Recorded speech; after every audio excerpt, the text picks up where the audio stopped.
नमस्कार विद्यार्थी मित्रांनो, आजच्या या दुसऱ्या व्हिडिओमध्ये तुमचं पुन्हा एकदा स्वागत। तर आता या दुसऱ्या व्हिडिओमध्ये आपण प्रकरण क्रमांक 6 त्रिकोणमितीचा अभ्यास करणार आहोत। जसं की वासंतिक वर्गाच्या पहिल्या सेक्शनमध्ये म्हणजे पहिल्या 18 दिवसामध्ये तुम्ही त्रिकोणमिती या घटकामध्ये 6.1 पर्यंतचा भाग अभ्यासलेला आहे। याच्यामध्ये काही संकल्पना, त्रिकोणमितीय गुणोत्तरे आणि सराव संच 6.1 पर्यंतचा भाग अभ्यासला आहे। तर आज या व्हिडिओमध्ये आपण त्रिकोणमितीमधील पुढचा भाग अभ्यासणार आहोत, त्रिकोणमितीचे उपयोजन। ठीक आहे, तर उपयोजन म्हणजेच काय? दैनंदिन व्यवहारामध्ये सुद्धा आपण त्रिकोणमितीचा वापर करून बऱ्याचशा उंची किंवा अंतरे मोजू शकतो। जसं तुम्ही इयत्ता 9वीला सुद्धा शिकलेला आहात की त्रिकोणमितीचा वापर विज्ञान शाखेमध्ये बऱ्याच ठिकाणी केला जातो। जसं की बघा, एखाद्या समुद्राची खोली मोजायची असेल किंवा एखाद्या जहाजाचे दीपस्तंभापासून अंतर मोजायचे असेल, एखाद्या झाडाची उंची मोजायची असेल, तर अशी मोजमाप करणे सहज शक्य होत नाही। तर अशा वेळी त्रिकोणमितीय या संकल्पनेचा वापर करून अशा प्रकारच्या उंची किंवा खोली सहजपणे मोजता येतं। म्हणजेच दैनंदिन आयुष्यामध्ये त्रिकोणमितीचं महत्त्व अनन्यसाधारण आहे असं आपण म्हणू शकतो। तर आता आपण हे त्रिकोणमितीच्या उपयोजनामध्ये काही शाब्दिक उदाहरणे सोडवणार आहोत। आता ही शाब्दिक उदाहरणे सोडवण्या अगोदर आपल्याला काही संकल्पना माहीत असणं आवश्यक आहे। जसं की दृष्टिरेषा म्हणजे काय, उन्नत कोन म्हणजे काय आणि अवनत कोन म्हणजे काय। प्रथम आपण ह्या 3 संकल्पना जाणून घेऊया। पहिली संकल्पना आहे बघा, दृष्टिरेषा, लाईन ऑफ विजन।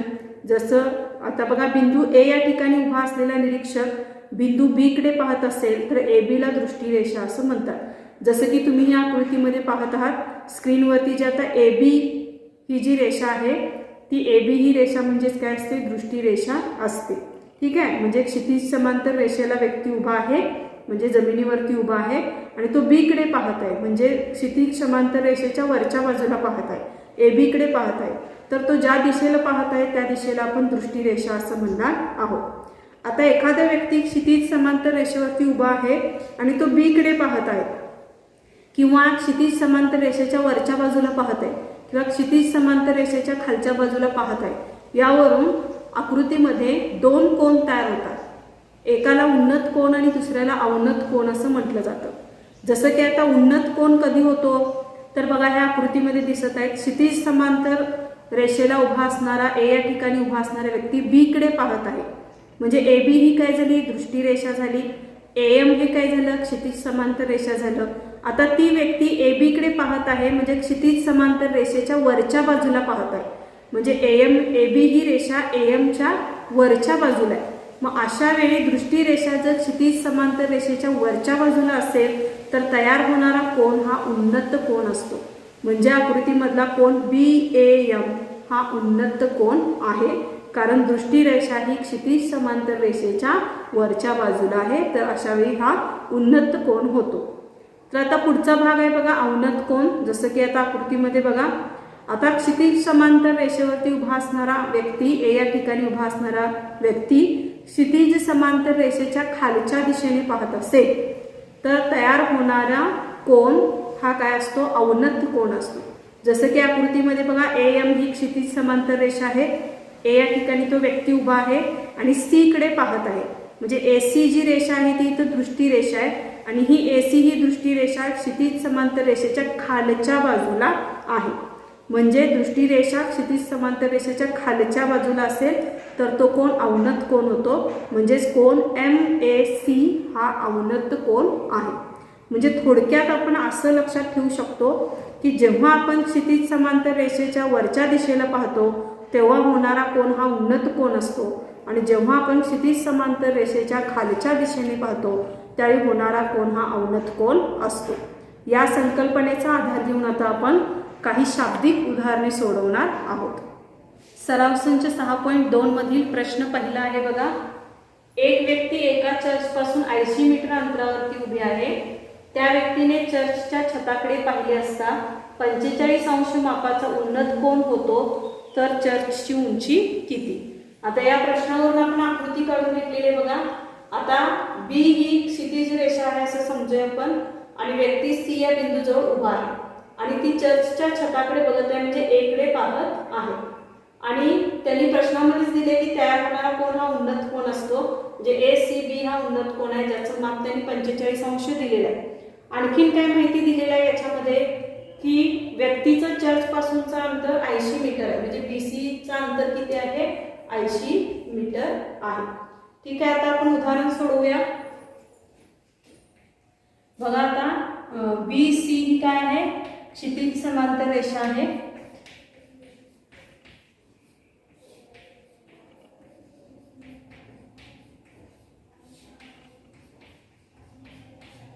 AC ही काय झाली, दृष्टी रेषा झाली.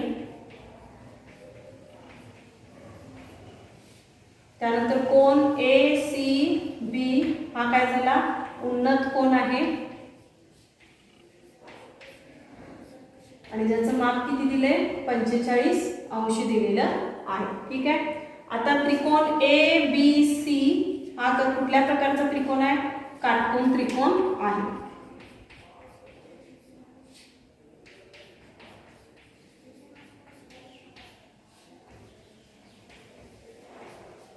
काटकोन त्रिकोण आहे.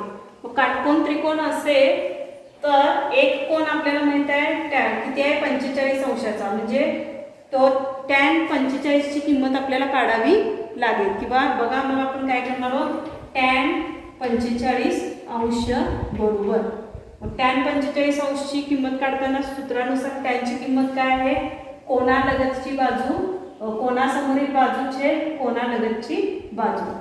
कोनासमोरील बाजू कोणती आहे AB, कोनालगतची बाजू कोणती आहे BC. ठीक आहे, आता याच्यामध्ये आपण किमती घालूया. आता tan 45 अंश बरोबर AB ची किंमत किती आहे, AB ची किंमत माहित नाही आहे तसं ठेवलं. BC ची किंमत किती आहे 80. tan 45 अंशची किंमत किती आहे, त्रिकोणमितीय गुणोत्तरामध्ये माहिती आहे तुम्हाला 1. ठीक आहे, मग आता तिरका गुणाकार 1 गुणिले 80चं पक्षांतर केलं की तो भागाकाराचा गुणाकार होईल, म्हणजे 1 गुणिले 80 बरोबर AB, म्हणजेच किती आलं 80 मीटर, म्हणजे AC ची किंमत किती आलेली आहे 80 मीटर आहे. ठीक आहे, म्हणजेच ती व्यक्ती जिथे उभे आहे त्या चर्चची उंची किती असणार आहे 80 मीटर इतकी असणार आहे. ठीक आहे, उदाहरण आपण पुन्हा एकदा पाहूया. उदाहरणामध्ये त्यांनी दिलेला उन्नत कोन तयार होतो हे दिलेलंच आहे. त्यानुसार आपण आकृती काढून घेतली ABC. B इथं काटकोन तयार होतो, C जवळ ती व्यक्ती उभा आहे, AB हे चर्च आहे, B पासून चर्च पासून त्या व्यक्तीचं अंतर 80 मीटर आहे. C जवळ उभी आहे, ती चर्चच्या छताकडे पाहत आहे. ठीक आहे, म्हणजे AC ही दृष्टी रेषा झाली, BC ही क्षितिज समांतर रेषा आहे आणि AB ही चर्च आहे. आता कोन ACB हा उन्नत कोन तयार होतो, म्हणजे tan 45 अंश दिलेला आहे. मग ABC हा काटकोन त्रिकोण आहे, मग tan ची किंमत दिली 45 अंश. मग tan चे सूत्र काय लिहितो आपण, कोना समोरील बाजू भागिले कोनालगतची बाजू. मग tan 45 अंशची किंमत किती आहे 1. मग याच्यामध्ये किमती घातल्या AB BC माहिती आहे 80चं पक्षांतर केलं तर 1 गुणिले 80 बरोबर 80, म्हणजे 80 मीटर AC ची किंमत आलेली आहे, म्हणजेच त्या चर्चची उंची 80 मीटर आहे. प्रश्न दुसरा काय आहे बघा, दीपग्रहावरून एका जहाजाकडे पाहताना 60 अंश मापाचा अवनत कोन तयार होतो. जर दीपग्रहाची उंची 90 मीटर असेल तर ते जहाज दीपग्रहापासून किती अंतरावरती आहे. तर यानुसार आपण आकृती काढून घेतलेली आहे बघा. आता दीपग्रह म्हणजे AB हा दीपग्रह आहे ज्याची उंची 90 मीटर आहे. जी व्यक्ती आहे ती A जवळ उभी आहे आणि C जवळ जहाज आहे. ठीक आहे, आणि AB ही क्षितिज समांतर रेषा आहे. व्यक्ती जहाजाकडे पाहत आहे म्हणजे क्षितिज समांतर रेषेच्या खालच्या बाजूला पाहत आहे, म्हणजेच उन्नत कोन तयार होतो, जे प्रश्नामध्ये त्यांनी दिलेलं आहे. म्हणजे BAC हा उन्नत कोन आहे 60 अंशाचा आहे. ठीक आहे, आता आपण लिहूया हे कोन DAC हा उन्नत कोन आहे.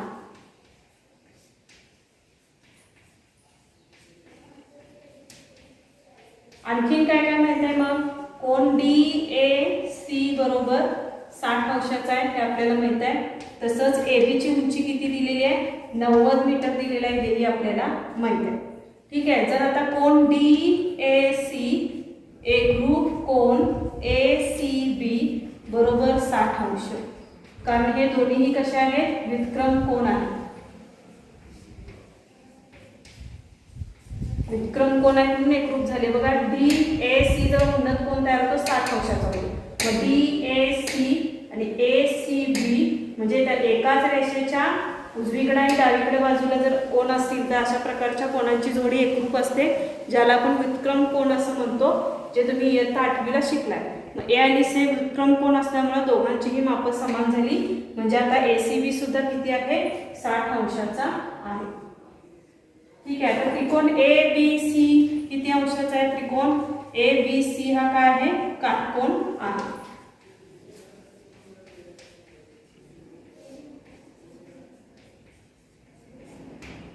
मग काटकोन आहे म्हणजेच काय, टॅन सूत्र वापरावं लागेल. टॅन थीटा बरोबर AB छेद BC हे आपण सूत्रावरून घेतलं.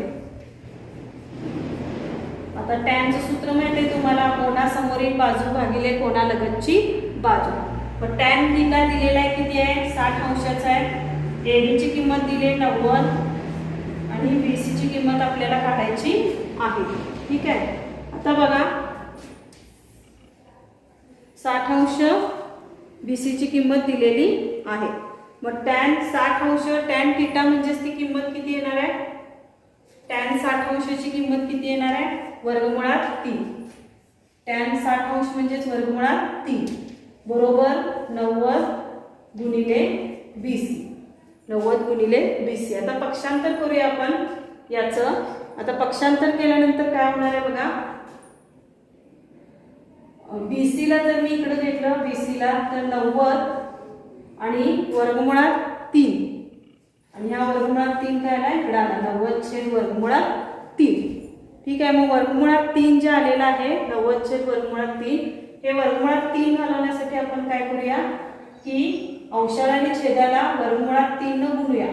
म्हणजे 90 गुणिले वर्गमुळात 3 छेद वर्गमुळात 3 गुणिले वर्गमुळात 3. बघा BC ला आपण उजवीकडून डावीकडे घेतलं आणि वर्गमुळात 3 ला आपण डावीकडून उजवीकडे घेतलं. म्हणजे BC बरोबर 90 छेद वर्गमुळात 3 आहे. ठीक आहे. तर आता त्याच्यानुसार वर्गमुळात 3 घालवण्यासाठी आपण काय केलं, अंशाला आणि छेदाला वर्गमुळात 3 न गुणलं. मग आता वर्गमुळात 3 न गुणल्यामुळे काय फरक पडेल बघा, तर आता 90 गुणिले वर्गमुळात 3 आहे तसं राहणार.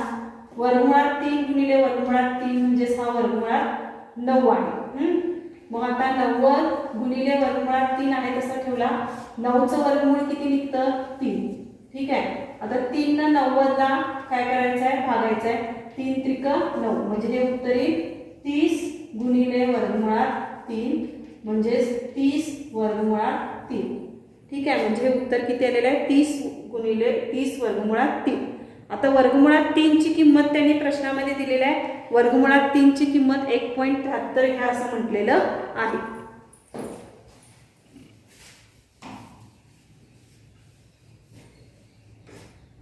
ठीक आहे. आता बघा 30 गुणिले वर्गमुळात 3 ची किंमत आपण किती घेणार आहोत, 1.73 घेणार आहोत. 1.73. तर कारण लिहूया अगोदर वर्गमुळात 3 बरोबर 1.73.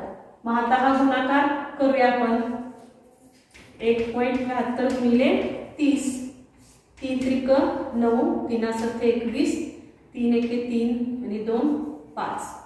ठीक आहे. 1 0 दिला तर 2 दशांश स्थळ सोडायचं 51.9. 51.90 किंवा 51.9 मीटर म्हटला तरी चालेल. म्हणजे 51.9 मीटर हे उत्तर आलेलं आहे. ठीक आहे. म्हणजेच प्रश्नामध्ये त्यांनी काय म्हटलेलं आहे तर दीपग्रहापासून ते जहाज दीपग्रहापासून किती अंतरावरती आहे, तर ते जहाज दीपग्रहापासून 51.9 मीटर इतक्या अंतरावरती असणार आहे. बघा उदाहरण आपण पुन्हा एकदा समजावून घेऊया. उदाहरणानुसार बघा AB हा दीपस्तंभ आहे जो 90 मीटरचा आहे. AB ही क्षितिज समांतर रेषा आहे. म्हणजे ती व्यक्ती दीपस्तंभाच्या वरती म्हणजे A जवळ उभा आहे आणि ती जहाजाकडे पाहत आहे. म्हणजे क्षितिज समांतर रेषेच्या खालच्या दिशेने पाहत आहे. म्हणजे अवनत कोन तयार होतं DAC. आता याच्यामध्ये बघा DAC आणि ACB हे कोन समान मापाचे आहेत कारण ते व्युत्क्रम कोन आहे. मग ABC हा काटकोन आहे आणि C ची किंमत माहिती आहे आपल्याला किती, tan थीटा बरोबर 60 अंश. मग टॅनचं सूत्र काय, कोनासमोरील बाजू भागिले कोनालगतची बाजू. जसं की इथं आपण tan थीटा बरोबर AB छेद BC सूत्रावरून घेतलं. tan थीटाची किंमत आहे 60 अंश, AB ची किंमत माहिती आहे 90, BC ची किंमत माहित नाहीये. ठीक आहे, कारण BC म्हणजेच काय, जहाजाचं दीपस्तंभापासूनचा अंतर काढायचं. आता tan 60 अंशची किंमत किती आहे, वर्गमुळात 3, 90 छेद BC. आता BCचं आणि वर्गमुळात 3चं पक्षांतर केलं तर BC बरोबर 90 छेद वर्गमुळात 3. वर्गमुळात 3 घालवण्यासाठी आपण अंशाला छेदाला वर्गमुळात 3 न गुणलं. आता गुणल्यामुळे काय झालं, 90 गुणिले वर्गमुळात 3 आहे तसं 3 गुणिले 3 वर्गमुळात 9. ठीक आहे, वर्गमूळ चिन्ह राहणार आहे. 90 गुणिले वर्गमुळात 3, 9चं वर्गमूळ निघतं 3. मग आता 3 न 90 ला भागला की उत्तर येणार आहे 30 गुणिले वर्गमुळात 3. आता वर्गमुळात 3 ची किंमत त्यांनी किती घ्यायला सांगितलेली आहे, 1.75 घ्यायला सांगितली आहे. म्हणजे 30 गुणिले 1.75 केलं की 51.90 येईल. म्हणजेच हे उत्तर येणार आहे 51.9 मीटर. म्हणजेच ते जहाज दीपस्तंभापासून 51.9 मीटर इतक्या अंतरावरती असणार आहे. प्रश्न तिसरा काय आहे बघा, 12 मीटर रुंदीच्या रस्त्याच्या दुतर्फा समोरासमोर 2 इमारती आहेत. त्यापैकी एकीची उंची 10 मीटर असून तिच्या छतावरून दुसरीच्या छताकडे पाहिले असता उन्नत कोन 60 अंश मापाचा होतो. तर दुसऱ्या इमारतीची उंची किती. तर उदाहरणावरून सुरुवातीला आकृती काढून घेऊया आपण. काय म्हटले बघा, रस्त्याच्या दुतर्फा 2 इमारती आहेत. म्हणजे BD हा जर रस्ता पकडला आपण तर त्याची मापी दिलेली आहे त्यांनी 12 मीटर. BD हा रस्ता आहे. BDच्या एका बाजूला AB ही एक इमारत आहे आणि CD ही दुसरी इमारत आहे. आता AB पेक्षा CD ही बाजू आपण मोठी का काढली, त्यांनी म्हटले की एका इमारतीच्या छतावरून दुसऱ्या इमारतीकडे बघितलं असता उन्नत कोन तयार होतो. म्हणजेच काय, पहिल्या बिल्डिंग पेक्षा दुसरी बिल्डिंगची उंची कशी असणार आहे, जास्त असणार आहे. म्हणून A जवळ ती व्यक्ती उभी आहे, म्हणजे AB ही पहिली बिल्डिंग आहे, 10 मीटर त्याची लांबी आहे. एक पहिल्या बिल्डिंगच्या छताजवळ व्यक्ती उभी आहे आणि ती दुसऱ्या बिल्डिंगकडे पाहत आहे. म्हणजे दुसऱ्या बिल्डिंगकडे पाहत असताना उन्नत कोन तयार होतो. म्हणजे AE ही क्षितिज समांतर रेषा आहे. A जवळ पासून C कडे पाहताना उन्नत कोन तयार होतो. म्हणजे CAE हा उन्नत कोन आहे 60 अंशाचा. ठीक आहे, आणि BD रस्त्याची लांबी किती आहे, 12 मीटर. तर त्यांनी काय म्हटलेलं आहे, तर होतो तर दुसऱ्या इमारतीची उंची काढा, तर CD ची उंची काढा असं सांगितलेलं आहे. तर आपण हे उदाहरण सोडवत जाऊया. आता कोन CAE हा उन्नत कोन आहे.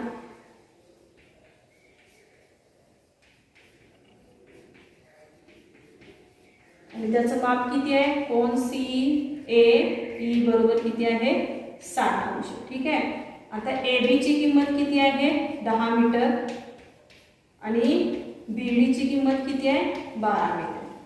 तर आता चौकोन ABDE हा आयत आहे.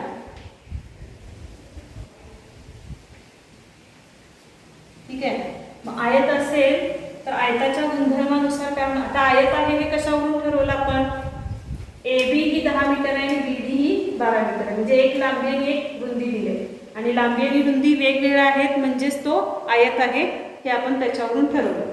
तर आयताच्या गुणधर्मानुसार आयताचे चारही कोन कसे असतात, काटकोन असतात. ठीक आहे, मग E हा काटकोन असेल, AED काटकोन असेल तर CEA सुद्धा कसं असणार आहे, काटकोन असणार आहे.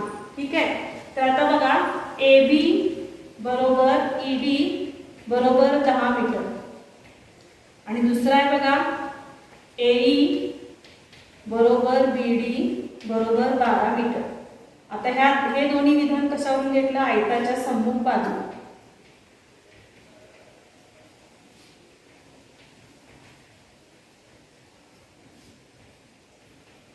ठीक आहे, आयत आहे आणि आयताच्या समोरासमोरील बाजू कशा असतात, एकरूप असतात. त्यावरून AB आणि ED 10 मीटर आहेत आणि AE आणि BD किती आहे, 12 मीटर आहे. ठीक आहे, आता त्रिकोण C किंवा AEC हा काटकोन त्रिकोण आहे.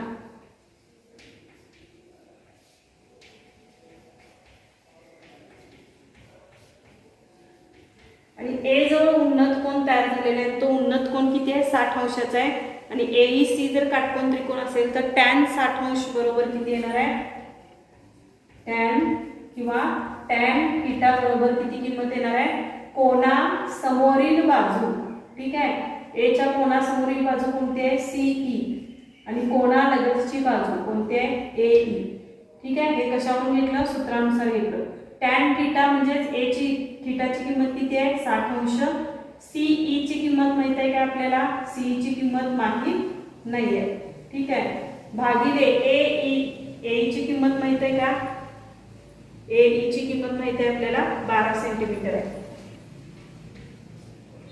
ठीक आहे तर याच्यावरून आपण काय काढून घेऊ शकतो सुरुवातीला आपल्याला CE ची किंमत काढून घ्यावी लागणार आहे ठीक आहे आता CE चं जर मी पक्षांतर केलं तर काय होणार आहे बघा आता 60 अंश असेल तर tan 60 अंश मग tan 60 अंशची किंमत किती आहे tan 60 अंशची किंमत येणार आहे वर्गमुळात 3 बरोबर CE भागिले 12 आता म्हणजेच हे काय येणार आहे 12 वर्गमुळात 3 बरोबर CE ठीक आहे CE ची किंमत आपण किती काढली 12 वर्गमुळात 3 आता पूर्ण बिल्डिंगची उंची काढा म्हटलेले आहे बिल्डिंगची उंची म्हणजेच काय CD बरोबर CE अधिक ED ठीक आहे मग CD बरोबर CE ची किंमत किती आहे 12 वर्गमुळात 3 आणि ED ची किंमत किती आहे 10 ठीक आहे म्हणजेच त्या इमारतीची उंची किती येणार आहे 12 वर्गमुळात 3 अधिक 10 मीटर 12 वर्गमुळात 3 अधिक 10 मीटर ही त्या इमारतीची उंची असणार आहे बघा आपण उदाहरण पुन्हा एकदा पाहतो BD ही रस्ता आहे ह्या रस्त्याची लांबी आहे 12 मीटर त्याच्या एका बाजूला AB ही बिल्डिंग आहे आणि दुसऱ्या बाजूला CD ही बिल्डिंग आहे आता AB च्या बिल्डिंगच्या छतावरून म्हणजे A जवळ उभा असताना दुसऱ्या बिल्डिंगकडे पाहिलं की उन्नत कोन तयार होतो म्हटलेलं आहे म्हणजेच ACAE हा उन्नत कोन तयार झाला 60 अंशाचा म्हणजे निश्चितच AB पेक्षा CD ही बिल्डिंग कशी आहे उंच आहे त्यानंतर आपण आणखीन एक काय काढलं A पासून E जोडून घेतला त्यामुळे ABDE हा एक चौकोन तयार झालेला आहे जो आयत आहे हे आपल्याला लांबीवरून समजतं मग लांबीवरून आपण AB 10 मीटर असेल तर ED पण 10 मीटरचा आहे BD 12 सेंटीमीटर आहे तर AE पण किती झाली 12 मीटरची झाली ठीक आहे मग त्यानंतर आता बघा AEC हा काटकोन त्रिकोण आहे आणि A म्हणजे tan 60 अंश दिलेला आहे मग त्या सूत्रानुसार काय होणार tan थीटा बरोबर CE छेद AE म्हणजे कोना समोरील बाजू भागिले कोना लगतची बाजू tan थीटाची किंमत किती दिली आहे 60 अंश बरोबर CE AE ची किंमत काढलेली आहे 12 सेंटीमीटर tan 60 अंश म्हणजेच वर्गमुळात 3 बरोबर CE छेद 12 आता 12 इकडे गेला की गुणाकारात जाईल म्हणजे 12 वर्गमुळात 3 गुणिले बरोबर CE आता CE ची काढली ED ची किंमत माहिती आहे तर पूर्ण बिल्डिंग CD आहे म्हणून CD बरोबर CE अधिक ED CD बरोबर 12 वर्गमुळात 3 अधिक 10 मीटर म्हणजे दुसऱ्या बिल्डिंगची उंची 12 वर्गमुळात 3 अधिक 10 मीटर इतकी असणार आहे प्रश्न चौथा आहे बघा 18 मीटर व 7 मीटर उंचीचे खांब जमिनीवर उभे आहेत त्यांच्या वरच्या टोकांना जोडणाऱ्या तारेची लांबी 22 मीटर आहे तर त्या तारेने क्षितिज समांतर पातळीशी केलेले कोनाचे माप काढा त्यावरून आता आपण सुरुवातीला ही आकृती पाहूया बघा आकृतीमध्ये आपण AB ही 7 मीटर उंचीचा खांब आहे आणि CD हा 18 मीटर उंचीचा खांब आहे AC हे त्या दोन्ही डांबांना जोडणाऱ्या तारा आहे ज्याची लांबी 12 मीटर आता ठीक आहे त्यानंतर आपण आकृतीमध्ये बदल काय केलं A पासून CD ला एक लंब टाकला AE लंब CD आता AE लंब CD असेल तर E जवळ काटकोन तयार होतो आता साधारणतः ABDE चा विचार केला तर हा आयत तयार होतो ठीक आहे मग आयत असेल तर आयताच्या चारी कोन काटकोन असतात आणि E हा कोन सुद्धा काय झाला काटकोन झाला तर आता त्या तारेनं क्षितिज समांतर पातळीशी किती अंशाचा कोन तयार केलेला आहे म्हणजे थीटाची किंमत इथं काढायची आहे तर आता आपण हे उदाहरण सोडवूया बघा कोन CAE हा कसला कोन आहे उन्नत कोन आहे ठीक आहे मग कोन CAE बरोबर थीटा दिलेला आहे आणि ह्याची किंमत आपल्याला काढायची आहे तर आता चौकोन ABCD हा आयत आहे। हा काय आहे? आयत आहे। मग हा आयत असेल तर बाजू AB बरोबर ED बरोबर 7 मीटर, कारण काय आयताचे काय आहे? सम्मुख बाजू आहे। ही काय आयताची सम्मुख बाजू आहे। ठीक आहे। आता ही सम्मुख बाजू आहे त्यामुळे AB 7 मीटर असेल तर ED पण किती झाली? 7 मीटरची झाली। आता CD ची लांबी किती आहे बघा? 18 मीटर। ठीक आहे। आणि ED ची लांबी आपण किती काढून घेतलेली आहे? 7 मीटर। तर या दोन्ही माहितीवरून आपण CE ची किंमत काढूं घेऊ शकतो। मग CE ची किंमत काढण्यासाठी मी काय करणार आहे? तर CD वजा ED। आता हे का काढलं? C dash E dash D म्हणजेच काय? CD चा E हा मध्यबिंदू आहे, त्यामुळे CD जर 18 सेंटीमीटर असेल आणि ED 7 सेंटीमीटर असेल तर वजाबाकी करून आपण CE ची लांबी काढू शकतो। ठीक आहे। मात्र CE बरोबर CD ची किंमत किती आहे? 18, ED ची किंमत किती आहे? 7। वजाबाकी किती आली बघा? ही CE बरोबर 18 वजा 7 11 मीटर। ठीक आहे। म्हणजे CE ची किंमत किती निघाली आपल्याला? 11 मीटर। आता त्रिकोण CEA हा काटकोन त्रिकोण आहे।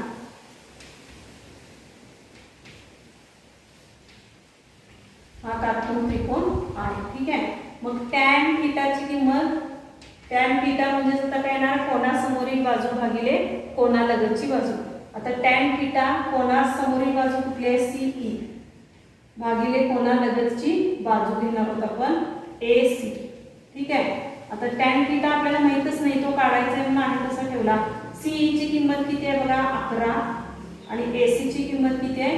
22। ठीक आहे। मग टॅन थीटा बरोबर हा जर भागाकार केला तर 11 × 11 11 दुने 22 म्हणजे 1/2 येतो। मग टॅन थीटाची किंमत 1/2 असेल तर ही किंमत 1/2 ही किंमत कशाची आहे? टॅन 30 अंशची किंमत किती येते? 1/2 येते। म्हणजे टॅन थीटा म्हणजे थीटा किती आलं? 30 अंश। म्हणजे त्या तारेनं क्षितिज समान पातळीशी 30 अंशाचा कोन केलेला आहे, हे इथं सिद्ध होते। बघा उदाहरण पुन्हा एकदा अभ्यासूया। उदाहरणामध्ये AB आणि CD हे दोन खांब आहेत। एकाची उंची 7 मीटर आहे, एकाची उंची 18 मीटर आहे। ठीक आहे। त्यानंतर A आणि C खांबांना जोडणारा तार आहे, त्याची लांबी 22 मीटर दिलेली आहे। आता आपण आणखीन एक रचना काय केली तर CD वरती A पासून E हा लंब टाकला। आता AE हा लंब टाकल्यामुळे E जवळ काटकोन तयार होतो। E हा काटकोन असेल तर उरलेले 3 कोन सुद्धा काटकोन आहेत, कारण ABD ही आयत आहे। मग आयताचे सर्वच कोन काटकोन असतात। मग त्यानंतर आपल्याला थीटाची किंमत काढायची आहे। थीटाची किंमत काढून घेण्या अगोदर आपण ED ची किंमत काढून घेतली। AB बरोबर ED बरोबर 7 मीटर। आता CD 18 मीटर आहे आणि ED 7 मीटर असेल तर त्याच्यावरून CE काढून घेतला आपण। CE बरोबर CD वजा ED, CE बरोबर 18 वजा 7 म्हणजे CE ची किंमत किती आली? 11 मीटर। आता कोन CEA चा विचार केला तर हा काटकोन त्रिकोण आहे, हा थीटा आहे। टॅन थीटाची किंमत काढली आपण कोनासमोरील बाजू भागिले कोनालगतची बाजू। मग टॅन थीटा बरोबर 11 भागिले 22, टॅन थीटाची किंमत आली 1/2। मग टॅन थीटा ज्याची किंमत 1/2 आहे तो किती अंशाचा कोन असतो? तर तो 30 अंशाचा कोन असतो। म्हणजे 30 अंश थीटाची किंमत किती आलेली आहे? 30 अंश आलेला आहे। म्हणजेच त्या तारेने क्षितिज समान पातळीशी 30 अंशाचा कोन तयार केलेला आहे, हे या उदाहरणावरून सिद्ध होते।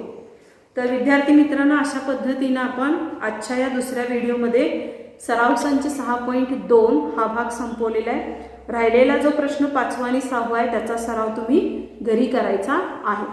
तर अशा पद्धतीनं गणित भाग 2 मधील प्रकरण क्रमांक 6 त्रिकोणमिती हे प्रकरण सुद्धा इथं पूर्ण झालेलं आहे।